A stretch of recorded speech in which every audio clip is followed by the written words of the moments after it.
What is going on, gunfighters? Saddle up for another episode of Gunfighter Life, the podcast where we talk about gunfighting the right way, with God at the center, Judeo-Christian values, and real-world first-hand experience. Gonna try a new version of the bio. First and foremost, I am a Christian, a servant of God, and a follower of Jesus Christ. God has blessed me to do many things in my life, for I could do nothing apart from Him. U.S. Marine Corps combat veteran, did a couple of tours in Iraq. As an assaultman after my combat tours, I was an urban warfare instructor for the Marine Corps under Mojave Viper. Also served in the U.S. Army, both full-time and part-time National Guard. Also did several years in law enforcement, LAPD. I worked regular assignments and more specialized assignments. Been a private contractor for a 3-letter government agency. That's all I'll say about that. Been blessed to be a state rifle and pistol champion and West Coast regional rifle champion. Won more shooting competitions with the talent that God's given me than I can actually remember.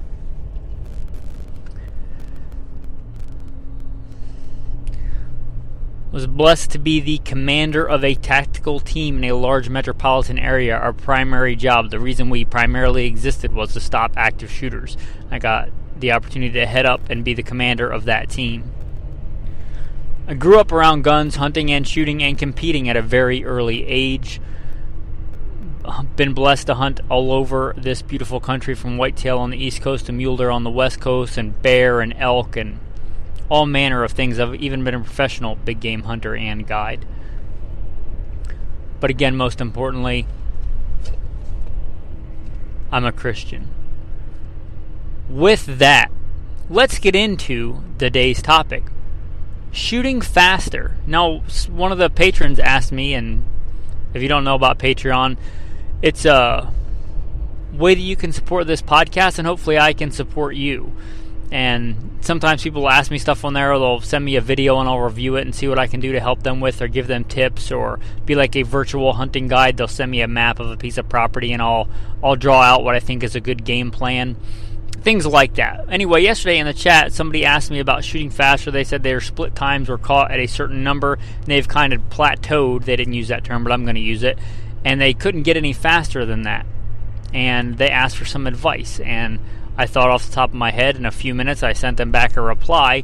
And I asked today, I said, hey, patrons, you got any ideas for a podcast? Because I'm kind of having orator block. I guess you call that like writer's block, but for an orator, for somebody who speaks. Couldn't really think of anything to do a podcast on. And they said, those tips you gave yesterday might make a good podcast. So, by God's grace and their help, here we are. The number one thing you can do to shoot faster, from pew to pew pew, right? The number one thing you can do to shoot faster: pray. It is written, you do not have because you do not ask. It is also written, Psalm 144, blessed be the Lord my rock, who trains my hands for war and my fingers for battle. David was a man after God's own heart. It was sung about David. He killed tens of thousands.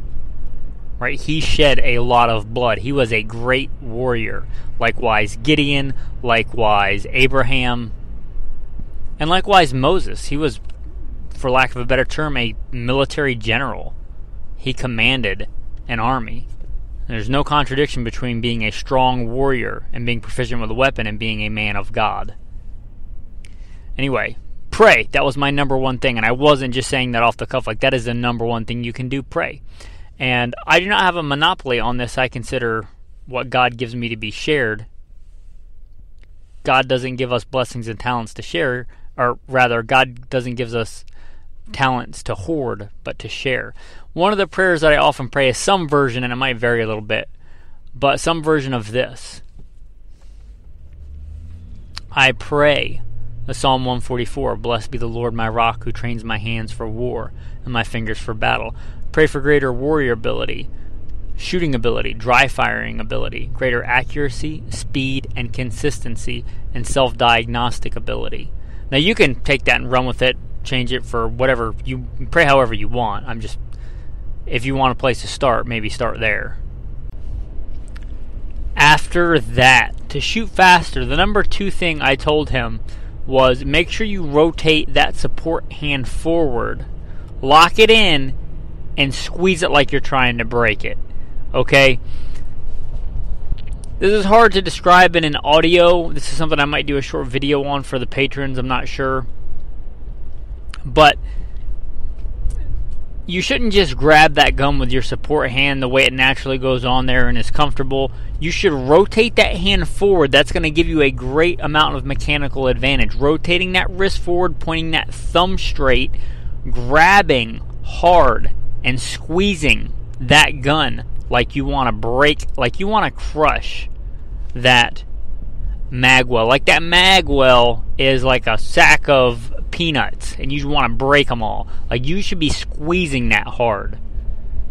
The firing hand should not be squeezing that hard because you have to independently move your trigger finger, and when you squeeze that hard with your firing hand, then you a lot of times will not be able to quickly manipulate that trigger finger independently. And there's all kinds of biomechanics though that go into that. I'm not an ergonomist or whatever you call people that have to do with ergonomics, right? Some long college word. But I do know that the human body works like that, and I do know from experience if you grab too hard with your firing hand, you won't be able to quickly and independently articulate that trigger finger. But the support hand does not have that problem because you're not doing any fine motor skills at the moment of firing with your support hand. So crush that thing. Crush it like you want to break it. You won't break it. Crush it hard with the support hand with the hand rotated forward. Squeeze it like you're going to squeeze a tennis ball side to side and squeeze it hard. It shouldn't be, I don't care whether it's comfortable or not. I'm talking about being effective. And I'm going to do a brief aside. This is one of my pet peeves of the firearm world, and I hear it from people even that I respect. Get a gun that feels good in your hand. I dissent from that opinion. I could care less how the gun feels in your hand. Do you shoot it well? Because it could feel like slipping your hand into a warm jacuzzi. If you can't shoot for crap, what's the point? The point of a gun is not to feel good in your hand. It's not a security blanket. It's not sucking your thumb. The point of a handgun is to be effective, to be a defensive tool, or if need be, some other kind of tool. But it's not to feel good. Feeling good is some tertiary or even further down the road thing. That handgun could feel really good in your hand, but when you grab it and the front sight is in line all the way back to your shoulder properly, right? If your trigger finger cannot naturally rest the center of your pad on the center of that trigger, I don't care how good it feels. You're not going to shoot that as effectively as you could a gun that fits properly in your hand, even if it feels bad. Even if I rub it with poison ivy, if it fits your hand properly and you grab it right and it points well for you and you have the right ergonomics with your trigger finger and your firing hand and your non-firing hand, that's way more important than how it feels. Same with your support hand. Does it feel good or is it effective? If you have to choose one, choose what's effective. You do it long enough, you'll get used to it. But grab it with the effective amount of strength, the effective amount of torque and tension in your wrist, and that's all something that you can get from going to somebody who knows. And I say this with all respect as a combat veteran and as a law enforcement veteran, not a cop or not a military person, because they likely don't know this either. Go to a competition shooter that has won a couple of speed shooting competitions. I mentioned competition shooting in the bio. Something like Steel Challenge, which is basically like drag racing with a pistol, right? You're going, hot and fast. You're going from 0 to 60 real quick, and you're shooting really fast.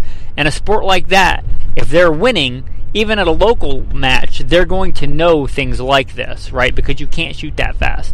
You give a winning competition shooter, the FBI call and run them through it, they'll likely shoot it in about half the time and shoot it really, really well.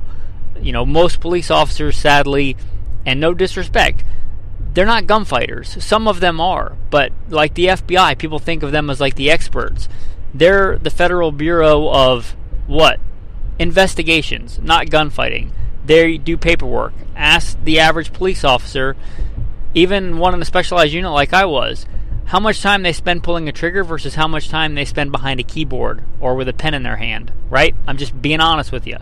So somebody that knows how to shoot fast should be able to show you this. One thing that will greatly aid in this, and this was the number 3 thing on the list, pull-ups. Do pull-ups. Pull-ups are great for grip strength. They're great for all kinds of overall body strength. But do pull-ups, right? Do pull-ups, and especially with your hands and gripping the bar, right? That hand strength, it will greatly increase your ability to shoot well and shoot fast. That hand strength, being strong. So that and the grips. I'm actually looking over at a grip now. It's something I like to have in the car, especially for long road trips. Those grips, whatever, if you're going to start out, any one of them from Walmart is good. Once you get to where those are easy, I think it's Captains of Crunch or something like that. The big good steel ones, they make them in different weights. I think the one that I have next to me is 250 pounds, 2.5. Again, you can just start out with the ones at Walmart. Get to where they're so easy, you're doing a ton of them, and then get to something a little bit heavier. But the grip strength things, they're a great thing to have, and they're a great thing to just keep in your car when you get bored. Just grip them, or in the office or whatever. If you work in a cubicle, take a break when you go to the bathroom, you come back, grab one, squeeze it a couple of times throughout the day. It doesn't have to be complicated, but that I think greatly will increase your effectiveness. Because if you can grip that pistol tighter longer without getting fatigued, because when you grab it like that, you're going to get fatigued in a certain amount of time. You just are. And a really good shooter, when they shoot like a competition, they will squeeze it really tight, and then in between, like their transitions and stuff, they will loosen up on the grip and tighten again before they shoot. And there's a lot mentally to do with that. But the longer you can grip it tight without getting fatigued, the better you're going to be, because when you start getting fatigued, your shots are going to go erratic, right? You're going to be less consistent. So that grip strength is really going to help in that. Pull-ups, the grippies, and depending on you and where you're at in your shooting, if you can track that sight the entire time because it's less snappy, for lack of a better term, that might be a better one for you. If you can't track your sights yet, if you're blinking in between shots, that's a moot point. Maybe you go with the 147s because your sight returns faster, and work on not blinking. And so the whole point of that, the number 4, is loads. A different load fired out of your gun may shoot better for you. And I'm not talking about powder puff loads. Even competition, they have, minimum power factors. So, at least the competitions I'm talking about. So, but a load you might find that recoils better for you. And I wouldn't even say less, because with a semi-automatic handgun, you have to have a certain amount of power to cycle that slide reliably. And I won't trade speed for reliability. That's not a good trade-off. But a round that's reliable, that's full power round, but for you may be easier to shoot faster. And that's really going to depend on you and your body and your gun and all manner of things. But you should mess with that. You should experiment with that, right? You should run out with a shot timer. And I guess I gave that as a given. But if you don't have a shot timer, you really need a shot timer. I have one sitting next to me in the car door that I've had for, I don't even know. That thing is beat. It's missing a side panel. The LED, the screen on it is not working all the way, but she's still going. A shot timer. Invest in a shot timer. Because you may think you're shooting really fast, but a lot of times, if you're doing a lot of superfluous extra stuff, it feels like you're shooting fast, but you're not. If you're doing everything smooth and correctly and minimizing excess movement, then a lot of times you'll be shooting really fast, but it doesn't feel like it because you're very efficient. And efficiency is one of the keys of shooting fast.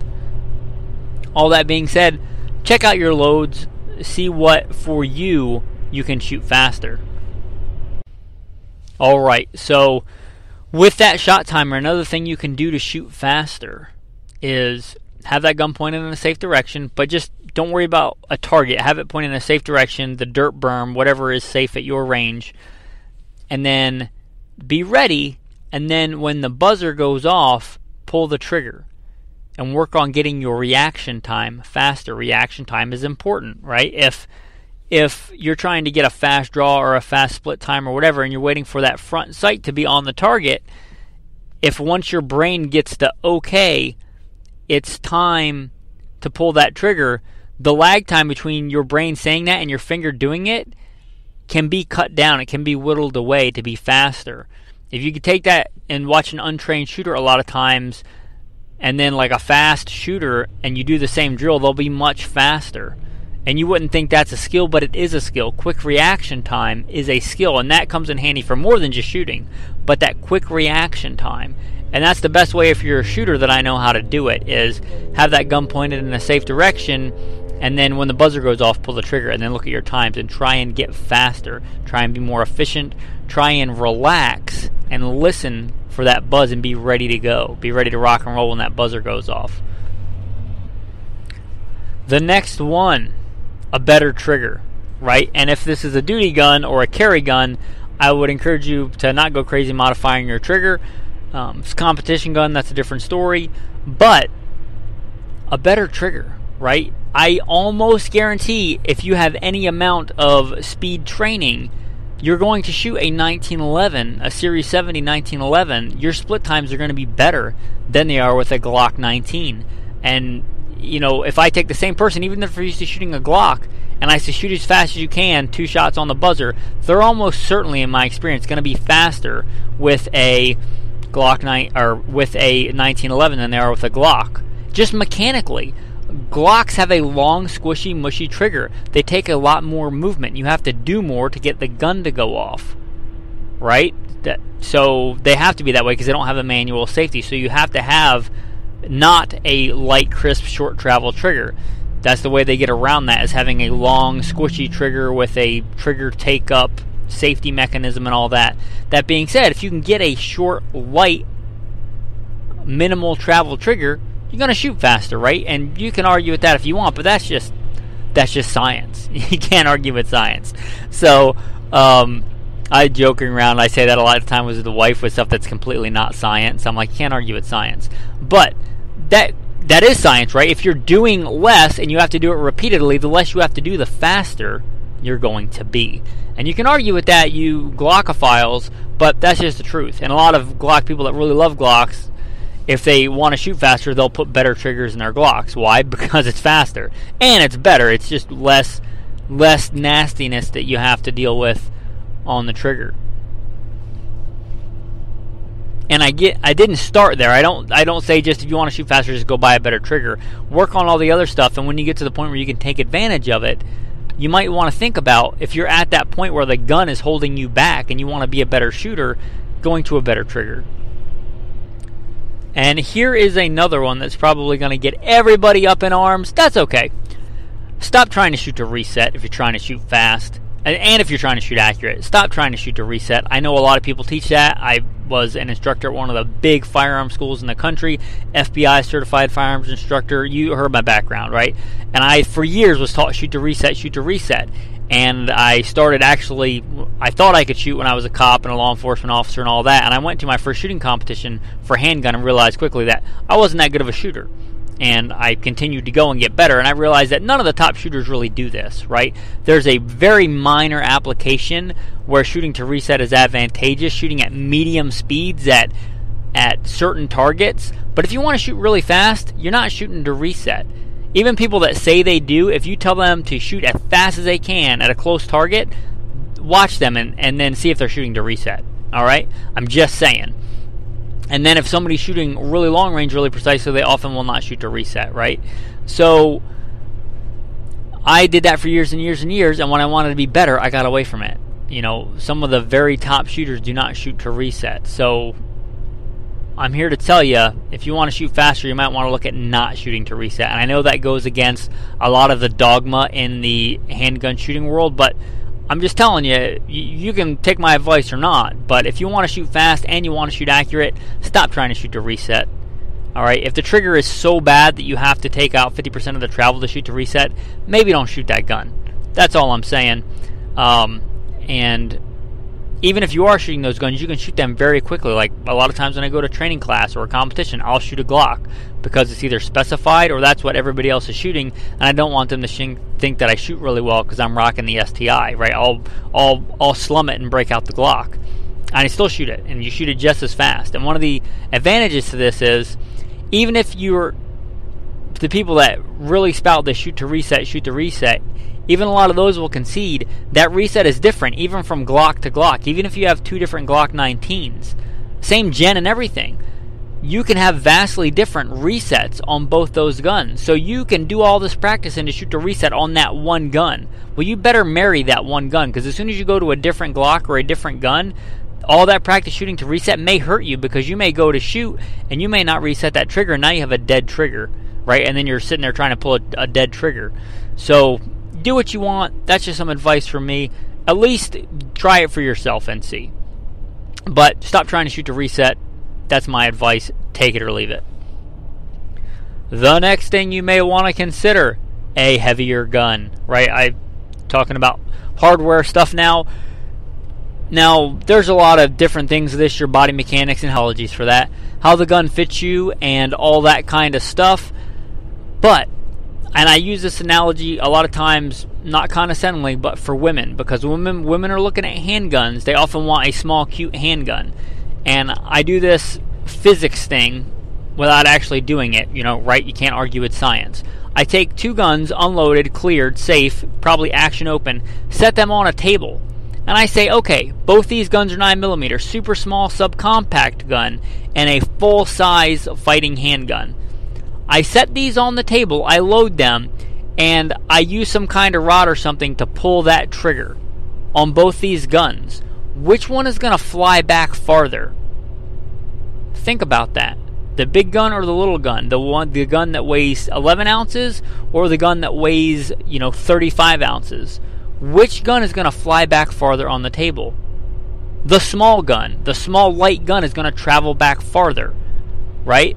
The same thing's happening in your hand when you shoot both those guns. Even if they're both 9mm, the lighter, smaller gun is going to recoil more, because that recoil goes into one of two places, the gun or your hand. The more that goes into the gun, the less that goes into your hand.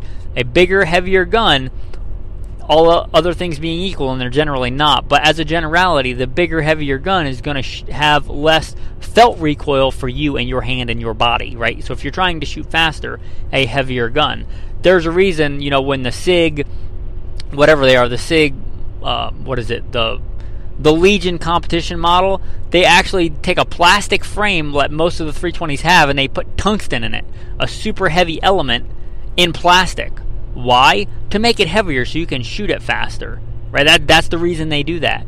And this is a trade-off. If it's your carry gun, you may not want to go heavier, but I'm telling you that will work, right? That's just a thing. If you take two 1911s, identical, government-size, full-size 1911s, and one has an aluminum frame, an alloy frame, and one has a steel frame, and you shoot them for time at a circle, let's say at 7 yards, and you shoot as fast as you can keep those rounds in the circle, unless there's some weird thing with you, I almost guarantee that you're going to shoot that steel frame faster. Why? It's heavier. It's going to return. It's going to have, that recoil is going to take that sight off target less because it's heavier.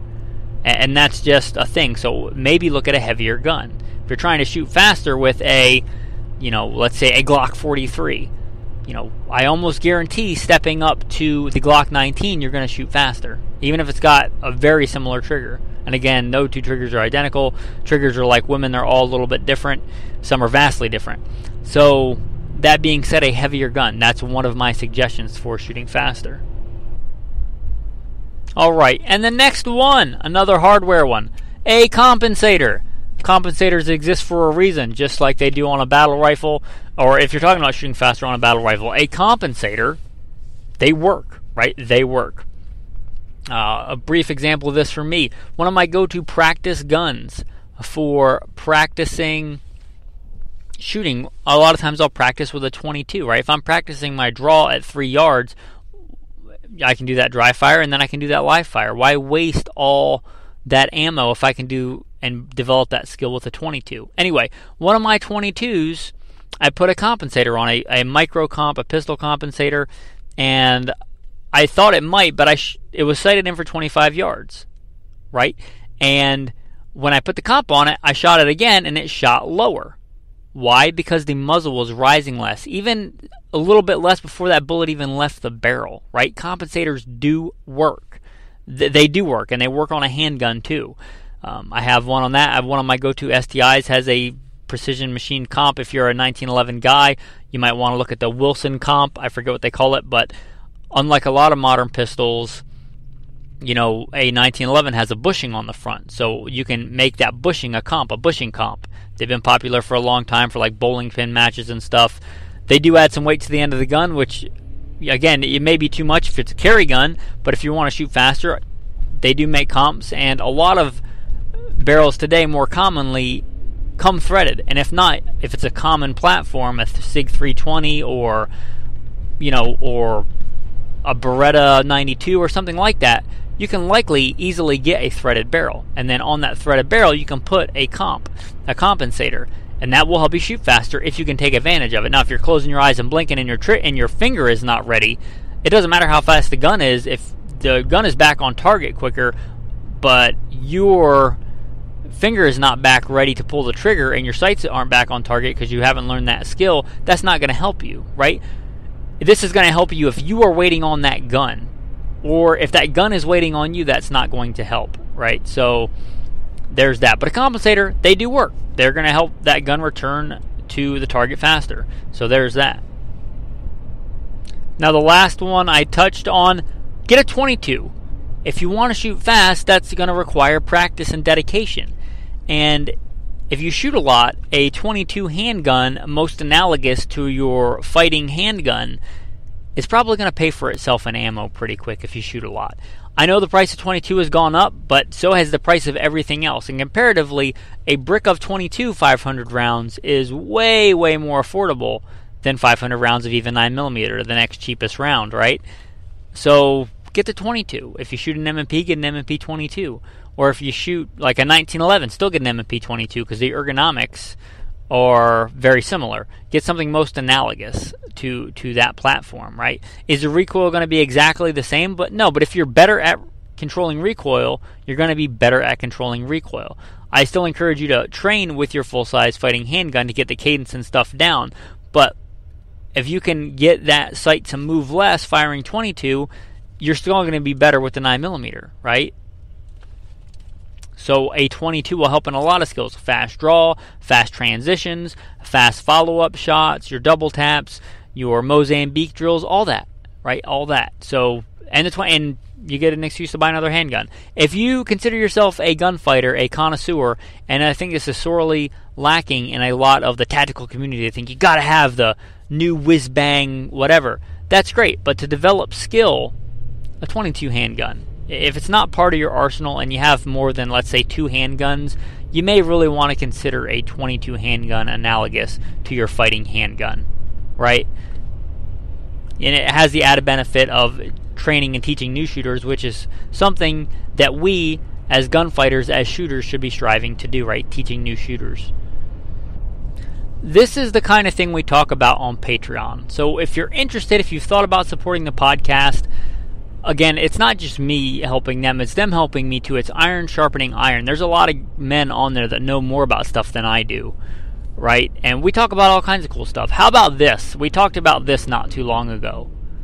This is a gem here. If all nuts cost the same price, what nut would you buy most? Like, peanuts are way cheap, right? Like, peanuts are like $2 a pound. I know because I eat a lot of peanuts. For my birthday, I got 90-something pounds of peanut butter. I bought myself peanut butter. My wife didn't know and bought me peanut butter, and her mother bought me peanut butter. I have 1 tub left. So, yeah, I like peanuts, mostly because they're cheap. But if they all cost the same, if a Brazil nut costs the same as a peanut and a cashew and a pecan, what would be your nut of choice? If they were all the same price, walnuts, pecans, cashews, right? There's so many, and I know technically some are legumes, whatever, right?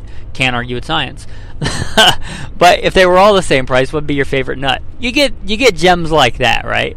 And just kind of a break from some of the minutia of life, and you get to hang out in a virtual tribe of like-minded men. So consider going to Patreon. There should be a link in the show notes. And thanks for listening to that. Saddle up, strap in for the tactical tip of the day. Alright, and once you are in the zone, like once you have broken that plateau, or once you're shooting really, really accurately, like you're yelling, we all have those days, right, where we're like, I'm not doing that great in my shooting. for me, for my standard. And then we all have days where we're just rock stars, right? We're just rocking it. And those times, take a second, take a pen or a Sharpie, and mark your hands. And mark them so that when you go back and dry fire, because you're dry firing, right? When you go back and dry fire that evening, that next day, whatever, to reinforce those skills, because shooting is a perishable skill, then you can put those hands back in that location. Usually even after you wash your hands a couple times, you'll still be able to see the Sharpie on there. And you can replicate that grip. We talked about grip in the very beginning. So you can replicate that grip, right? And consistency is one of the keys to accuracy, right? If you're doing, what's that quote that it's attributed to Einstein? I don't think Einstein actually said it. You can verify that for yourself. But insanity is doing the same thing over and over again and expecting different results. Well, you think of the inverse of that, right? If you want to be accurate and put the bullet the same place every time, don't try and do a different thing every time and expect a good same result. If you want the same result, do the same thing over and over. And that's going to help that. Another thing, and I heard this, I forget where, but just psychologically, when you're doing something right, tell yourself, remember that. Like when I'm getting dry firing and I get a really good shot, I'll say, remember that. And it actually will, studies, whatever this empirical study was, I forget. It was some book on psychology or something. But it's actually shown that the next day you'll remember that better if you told yourself to remember it. So when you're doing really good, you might want to say, remember that. Another tip, try and end on a good note, right? A lot of times in shooting, we'll try and shoot too much and we'll continue to get worse and worse and worse and worse. And just putting rounds down range does not make one a better shooter. Practice doesn't make perfect. Perfect practice makes perfect. Always try and end on a good note. If you get that one good shot and it's about time to wrap it up, don't just keep pushing and fatiguing yourself and getting worse, right? Because you're doing garbage reps, you're going to get garbage. Do good reps, you're going to get good. A tree is known by its fruit. So try and end on a good note. That's something I've had to learn the hard way many times. But try and end on a good note. It'll also help you hopefully want to shoot more because you were happy and excited when you finish shooting. Anyway, those are some tactical tips of the day. Tactical verse of the day. I've said it many times. There's no rule I can't say it over. And I mentioned it in the beginning, but Psalm 144. Blessed be the Lord my rock, who trains my hands for war and my fingers for battle. Psalm 144.